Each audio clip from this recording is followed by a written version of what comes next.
মুসলিমদের সর্ববৃহৎ ও দ্বিতীয় ধর্মীয় উৎসব হচ্ছে ঈদুল আজহা। আল্লাহ তাআলার আনুগত্য লাভের ও সন্তুষ্টি অর্জনের অন্যতম মাধ্যম হচ্ছে কোরবানি।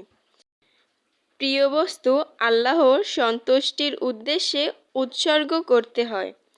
পশু কোরবানির ফলে অন্তর হয় পরিশুদ্ধ, আর এটাই হলো কোরবানির মূল প্রেরণা। আল্লাহর সন্তুষ্টির উদ্দেশ্যে কোরবানি করা পশুর মাংস ভাগ করা একটি সুনির্দিষ্ট নিয়ম রয়েছে। মহানবী সাল্লাল্লাহু আলাইহি সাল্লাম কোরবানির পশুর মাংস ভাগ করার নিয়ম সুস্পষ্টভাবে বলে দিয়েছে। আব্দুল্লাহ ইবনে আব্বাস রাদিয়াল্লাহু তাআলা আনহু থেকে বর্ণিত, তিনি বলেন, রাসূল সাল্লাল্লাহু আলাইহি সাল্লাম কোরবানির মাংস এক ভাগ নিজের পরিবারকে খাওয়াতেন, এক ভাগ গরিবদের প্রতিবেশীদের দিতেন এবং এক ভাগ দিতেন গরিব মিসকিনদের।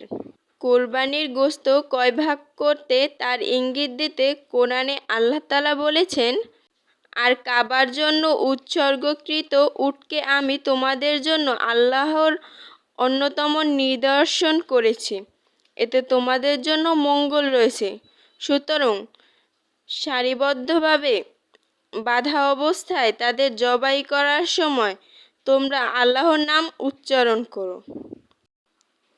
উল্লিখিত আয়াতে কারিমা থেকে সুস্পষ্ট কোরবানির গোশত মোটামুটি 3 ভাগে ভাগ করার একটি নিদর্শন বা ইঙ্গিত পাওয়া যায়। তা হলো: 1. কোরবানির দাতা নিজের জন্য রাখবে তথা আহার করা। 2. আত্মীয় স্বজনদের এক ভাগ দেওয়া, যারা চায় না। 3. যারা অভাবী বা গরিব, যারা চায় এবং না চায় তাদের এক ভাগ দেওয়া। কেননা কোরবানি দাতার জন্য কোরবানির পশুর গোশত একেবারে পাল্লা মেপে 3 ভাগে ভাগ করা আবশ্যক কোনো বিষয় নয়, বরং কোরবানির পশুর এ গোশত ভাগ না করে এমনিতেই প্রতিবেশী, আত্মীয় স্বজন এবং গরিব অসহায়কে দেওয়া যাবে। এজন্য ভাগ করতেই হবে এমন কোনো বাধ্যবাধকতা নেই। আল্লাহ তাআলা মুসলিম উম্মাহকে কোরবানির উপদেশ অনুযায়ী কোরবানির গোশত ভাগ ও আহার করার তৌফিক দান করুক। আমিন।